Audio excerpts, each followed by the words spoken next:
na opinião de vocês, falta preparo dos agentes durante as abordagens policiais? Eu vou começar agora com o Tardelli e com alguns elementos. Isso aconteceu na rodovia chamada Washington Luiz, no Rio de Janeiro. Eu sou do Rio de Janeiro, conheço bem a rodovia Washington Luiz. Ontem vi o marido dessa mulher falando que não é uma rodovia, imagina uma estrada, né, de alta velocidade, você para, precisa de um tempo. Ele disse que precisava de um tempo para ir parar, não dá para simplesmente parar, segundo ele. Então, a gente sempre vai usar aquele supostamente, né?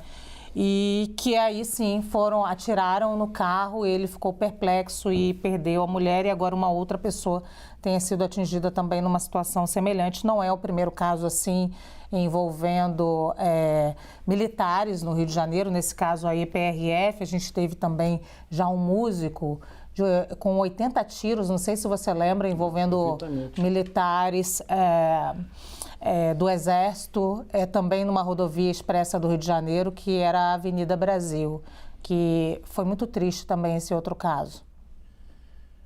Mas eu tenho falado disso aqui há algum tempo. Nós precisamos fazer uma parada. Talvez, e aí uma sugestão, quem sou eu para sugerir alguma coisa, mas é preciso que os ministérios públicos, federal e estaduais, investiguem isso. Alguém tem que investigar isso. Eu não sei quem investiga. Mas nós precisamos saber o que está acontecendo, o que houve com as polícias. Porque esses casos estão se repetindo muito perigosamente. Não podemos mais falar, não é mais possível dizer que são casos isolados, que o policial foi afastado, que a conduta vai ser investigada. Só faltaria dizer que não vai ser afastado, que a conduta não vai ser investigada, que está tudo certo, é isso mesmo. Você diz que isso daí é o mínimo que é você o mínimo, deve falar, né? É o óbvio, eu vou dizer assim, é o óbvio inaceitável. É inaceitável que fique nisso. Nós precisamos fazer um estudo epidemiológico. O que está acontecendo com as nossas polícias? Para que as polícias possam nos proteger e não nos ameaçar.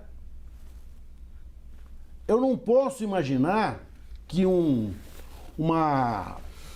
imagino que numa rodovia, se você vier a 100 km por hora, 80 km por hora, e receber uma ordem de parada, você não vai parar imediatamente. Você vai parar, se parar, você vai parar algum tempo adiante, até para tomar ciência, até para perceber que foi parar, até para perceber a ordem. Você não sabe quem está dirigindo, qual é a conversa que está se passando dentro do carro, né? O que está vendo ali dentro. Não é uma cena, tudo indica que era uma cena familiar dentro do carro. Não é possível que nós continuemos a assistir a essas notícias de forma assim, olha, puxa, ela tomou... É preciso algo maior. É preciso um estudo epidemiológico. Olha, o que está acontecendo? Há problemas psicológicos? Há. Há problemas salariais? Há. Há problemas de comando? Há. Há problemas de formação? Há.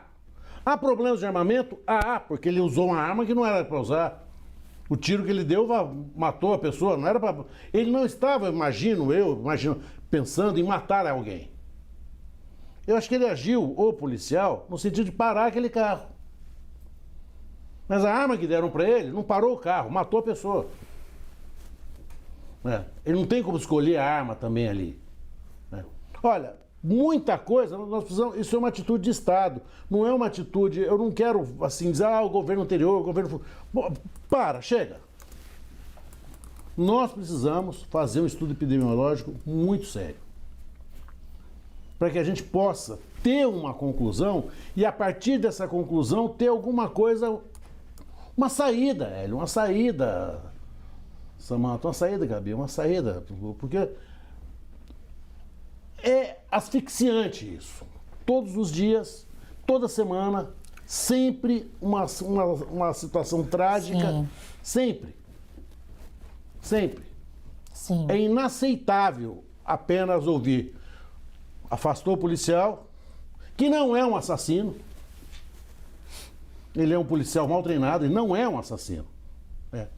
E vamos investigar, por favor. Por favor, é preciso algo muito mais. Eu espero que os governos federais, o Ministério Público dos Estados, o Ministério Público da União, alguém investigue. faça um estudo epidemiológico nesse sentido, isento, o mais isento possível. Nós não estamos aqui, não é uma questão de caça às bruxas, não estamos perseguindo ninguém. Sim. Né? A única coisa que a gente sonha é acabar essa matança. Muito bem, eu vou agora ouvir os três aqui de forma um pouco mais breve, porque a gente também está acompanhando a coletiva da Guarda Costeira dos Estados Unidos, acompanhando o submersível, né? A busca do submersível. Vou ouvir o Hélio um pouquinho, Hélio.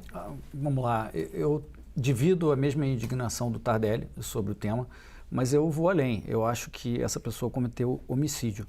A lei brasileira e o procedimento da polícia não é atirar em quem não parou um sinal, é perseguir, imobilizar e prender.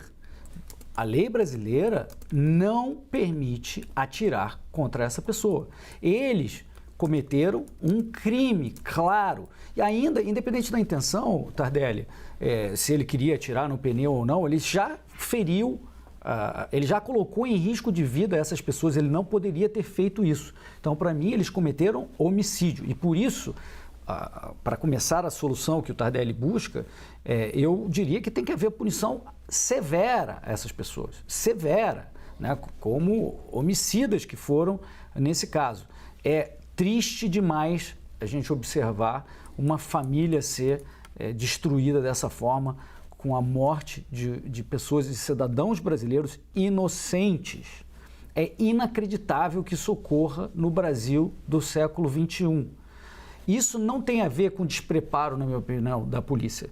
Isso, para mim, é um caso dessas pessoas que fizeram isso, porque, mesmo não sendo policiais, nós todos sabemos que a gente não pode atirar em um carro que foi além. Você tem que perseguir, imobilizar e prender. Todos nós sabemos disso. Você não pode simplesmente sair atirando se você não sabe nem quem está ali. Então, mesmo o policial, com pouquíssimo treinamento, chegou na polícia, ele sabe disso também. Não precisa de grandes treinamentos. Então, portanto, eu acho que aqui é um caso claro de violação, de uma morte violenta, em que esses policiais foram, no mínimo, altamente negligentes e precisam ser punidos severamente. Muito bem, Gabriela. Essa parte, Hélio, eu até ia comentar que eu vi na matéria falando que o protocolo adotado é atirar nos pneus. Eu tenho dúvida se esse é um protocolo oficial, atirar nos pneus, porque quando você atira no pneu de um carro que não para, inclusive é o risco à vida da pessoa que está na condução do veículo, pode bater o carro, pode causar morte não pelo tiro, mas por um acidente. Então, eu acho que eu concordo, Hélio, eu tenho dúvidas se esse é o protocolo. Se for o protocolo, está errado. Precisa rever o protocolo, né? Porque não é possível, se um carro não parar numa blitz, que seja a ordem superior que se atire nos pneus. Então, vamos repensar isso. Em segundo lugar, embora eu não seja jornalista, eu tenho algumas fontes dentro da PRF, colegas dentro da PRF, e nesse caso específico desse policial que atirou e acabou ferindo, matando a moça, e acho que ele deve responder, vai ser responder em juízo, provavelmente vai ser preso, enfim, não sei o que vai acontecer com ele, mas ele tem que responder perante a justiça. Mas nesse caso específico, eu tenho informações de que há menos de um mês ele se envolveu em uma blitz em que eles abordaram traficantes que reagiram com tiros de fuzis e ele se feriu. Ele se feriu com estilhaços, a viatura dele ficou destruída. Então, ele estava há menos de um mês em uma situação de perigo em que ele quase morreu e 3 dias depois já estava de volta nos plantões. Então, o que eu vejo aqui é uma responsabilidade da Polícia Rodoviária Federal, da instituição, que não pode colocar na rua policiais que se envolveram em eventos traumáticos recentemente. Então, acho que é preciso pensar, sim, em protocolos de segurança pública oficiais, de como acolher e como lidar com policiais que se envolveram em situações traumáticas de violência. Eles não podem voltar ao plantão normalmente, sem passar por um tratamento psicológico, né, ficar, sei lá, no mínimo uns 3 meses interno, até ter algum laudo de que diga que ele esteja preparado. Porque você imagina, uma pessoa que quase morreu, numa situação de violência, em que foi atacada por traficante, na próxima situação de blitz, ela ainda está com aquele gatilho. Ele pode ter falado, ou eu vou matar ou eu vou morrer.